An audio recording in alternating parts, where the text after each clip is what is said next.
క్రీస్తునందు ప్రియమైన సంగమా, మీ అందరికీ శుభములు వందనములు తెలియజేస్తూ మరి ఒకసారి దేవుడు మిమ్మల్ని ఈ రీతిగా కలుసుకున్నటకు ఇచ్చినటువంటి మహాకృపను బట్టి మీ అందరికీ మరి దేవాది దేవునికి వేలాది వందనాలు తెలియజేస్తూ మరి మనము ఈ యొక్క లెంట్ సమయంలోనికి ప్రవేశించున్నాము.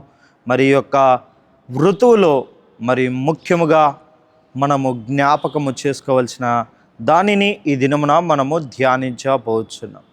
ఈ యొక్క ప్రసంగం కొరకై నేను ఏర్పాటు చేసినటువంటి అంశము ఏ టైమ్ ఫర్ ప్రిపరేషన్, సిద్ధపడుటకు సమయం. ఏ టైమ్ ఫర్ ప్రిపరేషన్, సిద్ధపడుటకు సమయం.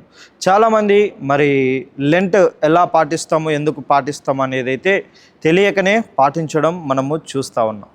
మరి గత 2 వారాల క్రితము మరి ఒక సహోదరి నాకు ఫోన్ చేసి అడిగారు, మరి లెంట్ ఎలా పాటించాలి, నేను ఈసారి లెంట్ మీరు ఎలా పాటిస్తారో ఆ రీతిగా నేను పాటించాలి అని చెప్పేసి అమ్మగారు నన్ను అడగడం జరిగింది.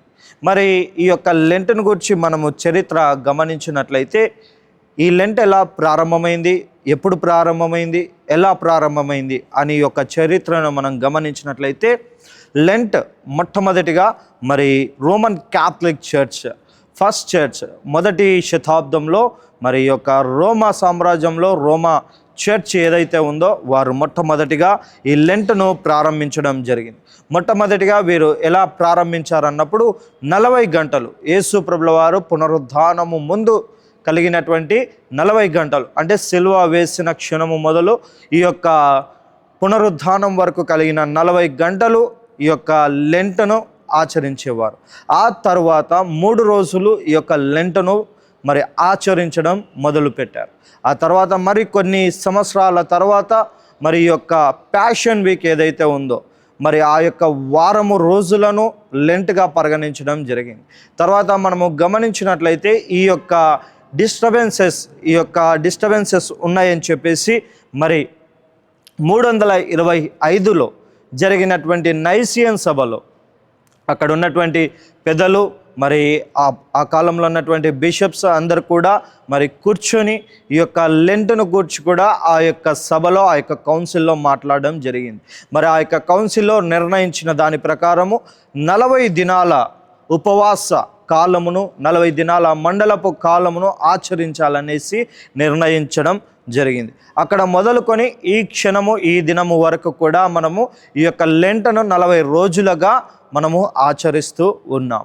మరి ఆ రీతిగానే మనము ఈ దినమునకై ఏర్పాటు చేయబడినటువంటి వాక్య భాగాన్ని మనము గమనించినట్లయితే యోవేలు గ్రంథము 3వ అధ్యాయము, యోవేలు గ్రంథము 2వ అధ్యాయము 12వ వచనము నుండి 17వ వచనం. యోవేలు గ్రంథము 2వ అధ్యాయము 12వ వచనము 13వ వచనం మనము గమనించినట్లయితే, ఇప్పుడైనను మీరు ఉపవాసము నుండి కన్నీరు విడుచుచు దుఃఖించుచు మనపూర్వకంగా తిరిగి నా యొద్దకు రండి. ఇదే యెహోవాకు, మీ దేవుడైన యెహోవా కరుణ వాత్సల్యము గల వాడును, శాంతమూర్తియు, అత్యంత కృపగల వాడనై ఉండి తాను చేయనుద్దేశించిన కీడు చేయక పశ్చాత్తాపపడును గనుక మీ వస్త్రములను కాక మీ హృదయములను చింపుకొని ఆయన తట్టు తిరుగుడి.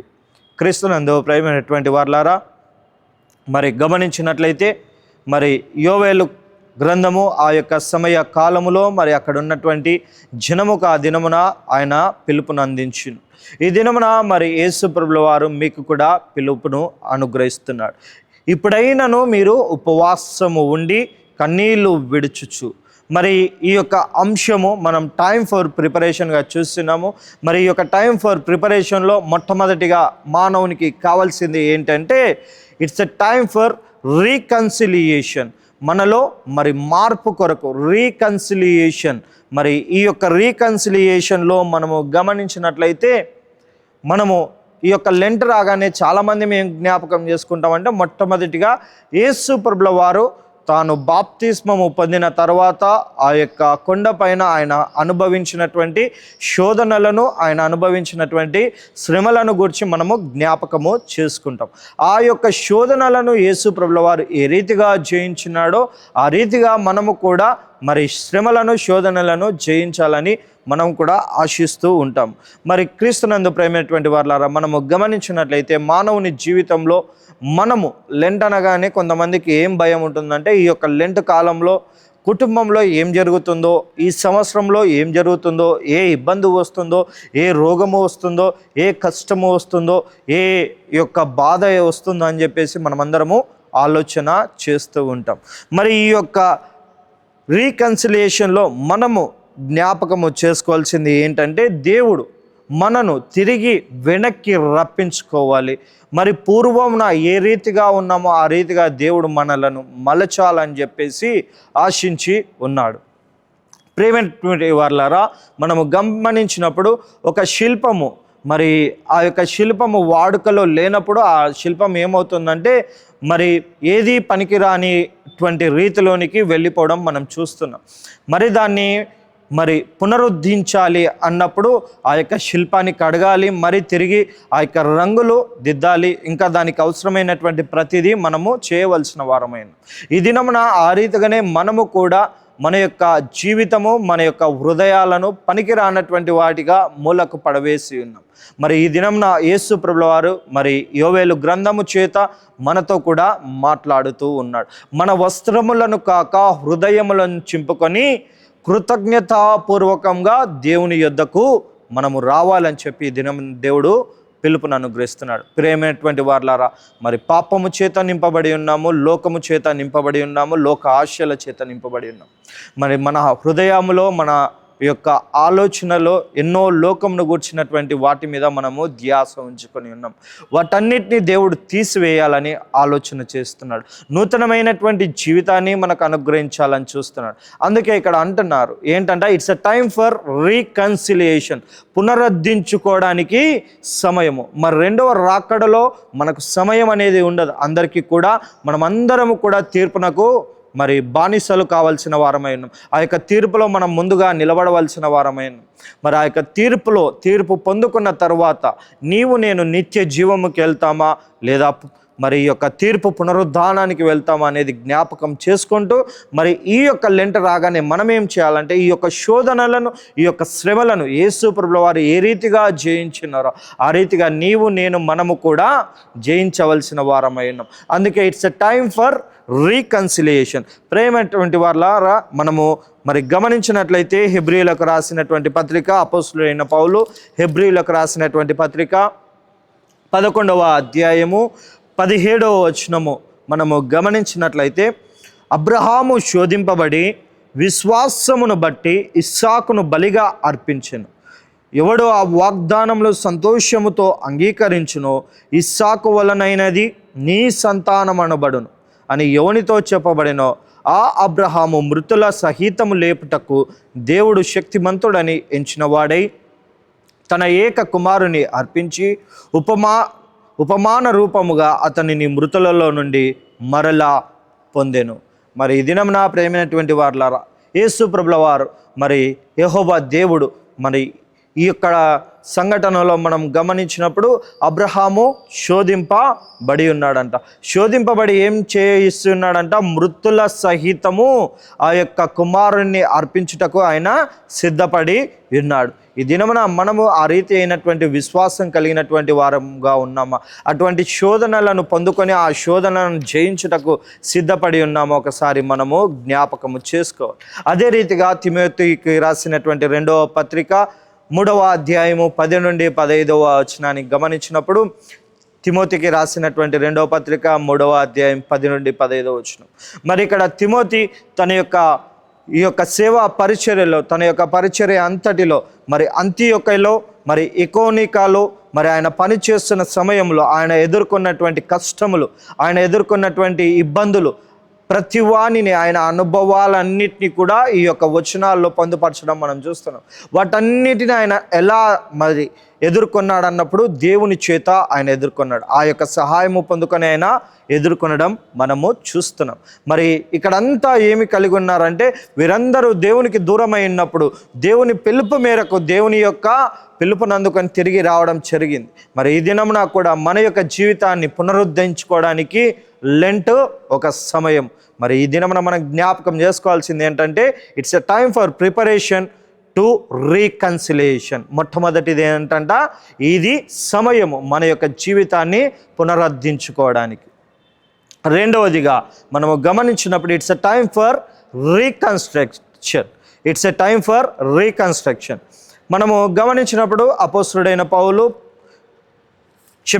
పేతురు రాసినటువంటి మొదటి పత్రిక 2వ అధ్యాయము 1 నుండి 3 వచనాలు గమనించినప్పుడు, పేతురు రాసినటువంటి మొదటి పత్రిక 2వ అధ్యాయము 1 నుండి 3 వచనాలు, ప్రభువు దయాళుడని మీరు రుచి చూచి ఉన్న ఎడల సమస్తమైన దుష్టత్వమును, సమస్తమైన కపటమును, వేషధారణను, అసూయను, సమస్త దూషణను, మాటలను మాని క్రొత్తగా జన్మించిన శిశువులను పోలిన వారై నిర్మలమైన వాక్యమును పాల వలన రక్షణ విషయంలో ఎదుగు నిమిత్తము ఆ పాలను అపేక్షించుడి. క్రీస్తునందు ప్రేమైనటువంటి వారులారా, మరి దేవుడు ఈ దినమున మీకు నాకు మరి ఒక పిలుపునిస్తున్నాడు. ఏంటంట, it's a time for reconstruction. ఏంటంట, పునర్నిర్మించుకోవడానికి సమయము. మరి ఇక్కడ పేతురు రాసినటువంటి పత్రికలో ఆయన ఏమంటున్నాడు, లోకరీత్యమైనటువంటి జీవితం ఏదైతే ఉందో సమస్తమైన దుష్టత్వము, సమస్తమైన కపటము, వేషధారణ, అసూయ, సమస్త దూషణను విడిచి ఏమంటున్నాడు, నూతనము అయినటువంటి క్రొత్తగా జన్మించిన శిశువును పోలిన వారముగా మనము జన్మించాలంట.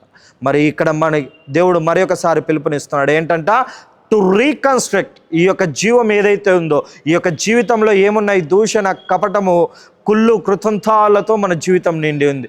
వీటన్నిటిని విడిచి, సమస్తమును విడిచి నూతనముగా జన్మించాలంట. ఎలా?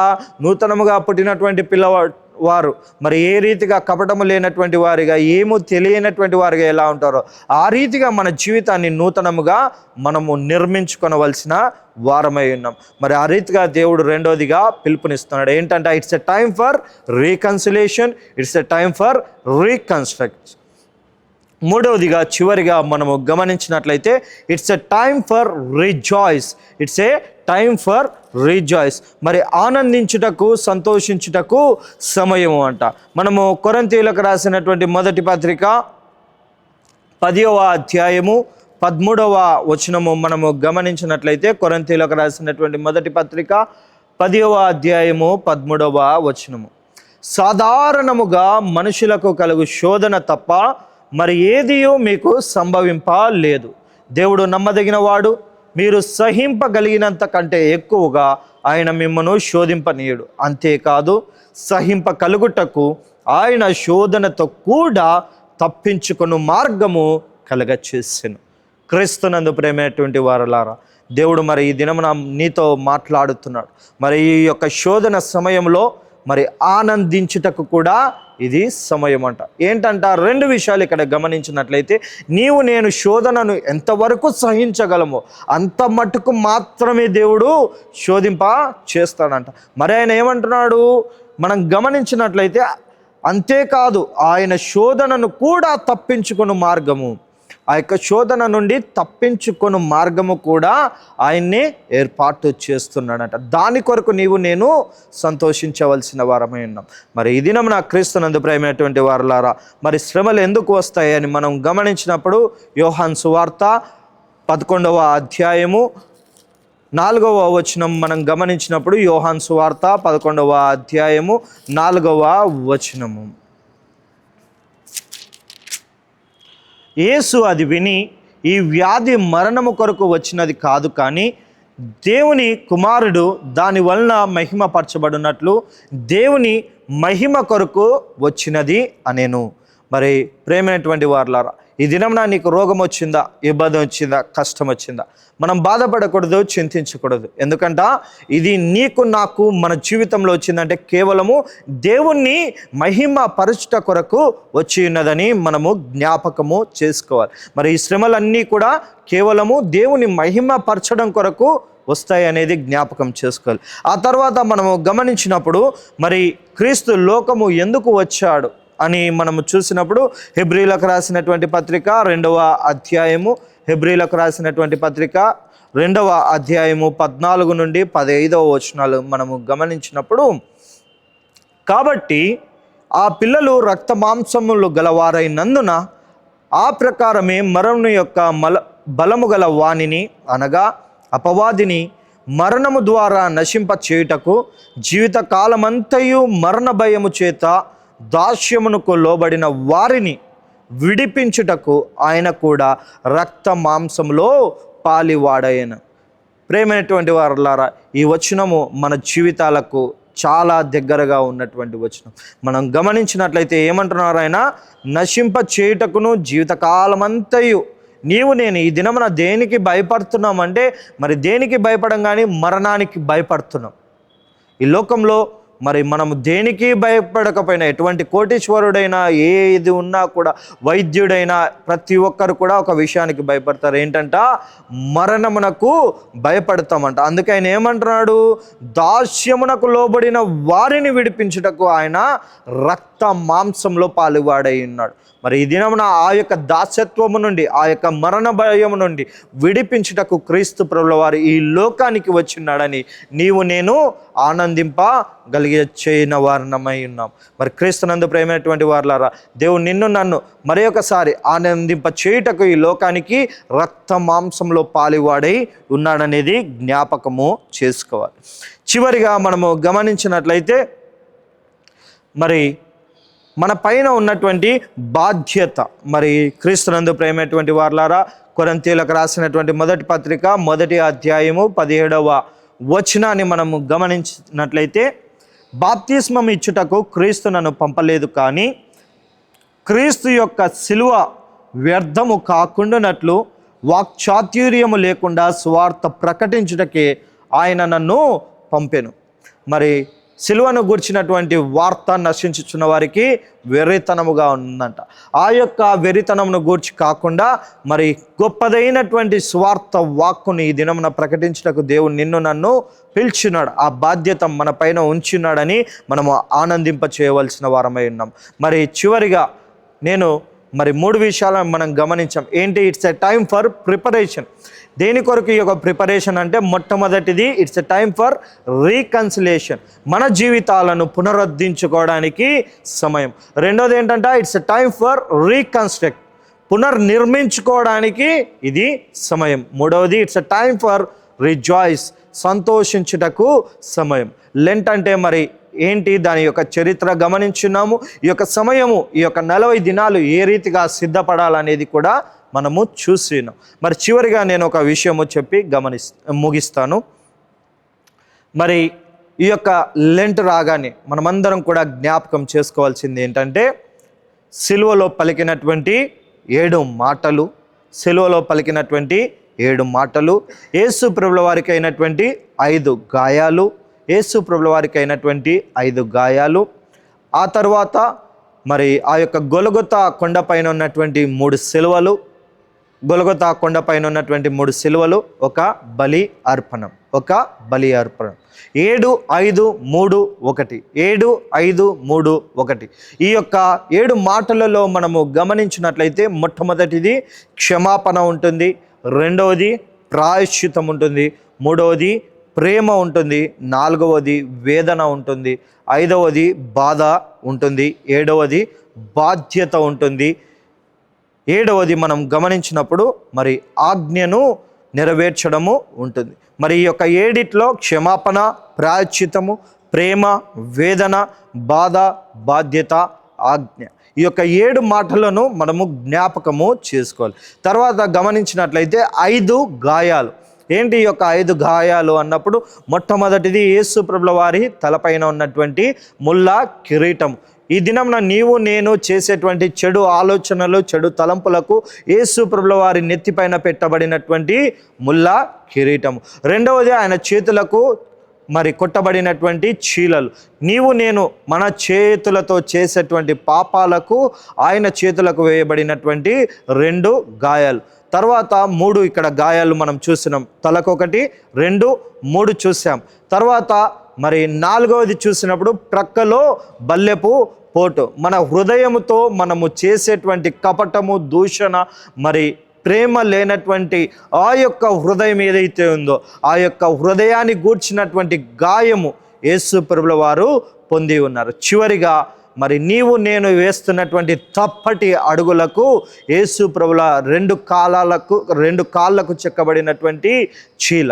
మరి ఈ దినమున మనం గమనించినట్లయితే నీవు నేను చేసేటువంటి చెడు తలంపు ఆలోచనలకు ముళ్ళ కిరీటము, మన చేతుల ద్వారా చేసేటువంటి తప్పిదాలకు యేసు ప్రభుల వారి చేతులకు చీలలు, మన హృదయముతో ప్రేమ లేనటువంటి దూషణ చేసేటువంటి మరి తలంపులకు మరి యేసు ప్రభుల వారి హృదయానికి ప్రక్కలో బల్లెపు పోటు, మరి నీవు నేను వేస్తున్నటువంటి తప్పటి అడుగులకు యేసు ప్రభు కాళ్ళకి చీల. మరి తరువాత మనం గమనించినట్లయితే 3 సిలువలు. యేసు ప్రభుల వారి సిలువ, ఇంకోటి దూషించేటువంటి సిలువ, ఇంకోటి పశ్చాత్తాపడుతున్నటువంటి సిలువ. ఈ యొక్క సిలువను గూర్చినటువంటి వాక్యము నేను మరి గతంలో మన యొక్క యూట్యూబ్లోనే నేను ప్రసంగించడం కూడా జరిగింది. చివరిగా ఒక బలి అర్పణ. మరి చూసినట్లయితే ప్రేమైనటువంటి వారులారా, యేసు ప్రభుల వారు నిన్ను నన్ను ఈ యొక్క పాపము అనేటువంటి బంధకాల నుండి తప్పించి ఈ యొక్క మరణ బంధకాల నుండి విడిపించుటకు తానే ఈ లోకమునకు గొర్రె పిల్లగా వచ్చి ఒక బలి అర్పణను అర్పించి నిన్ను నన్ను తన యొక్క రక్తం అనేటువంటి వెల పెట్టి కొని ఉన్నాడు. ఆ యొక్క బలి అర్పణను గురించి ఈ దినంన మనం జ్ఞాపకము చేసుకోవాల్సిన వారమైన. మరి ఆ రీతిగా ఈ యొక్క లెంటులో ప్రవేశించినటువంటి నీవు నేను మరి ఈ యొక్క 40 దినాలను మరి సిద్ధపాటుగా మన యొక్క జీవితాన్ని మార్పు చేర్చుకొనుటకు ప్రయత్నిస్తాం. అటువంటి కృపా దేవుడు మీకును నాకును మనకందరికీ అనుగ్రహించి కాచి కాపాడనుగాక. అందరికీ వందనాలు.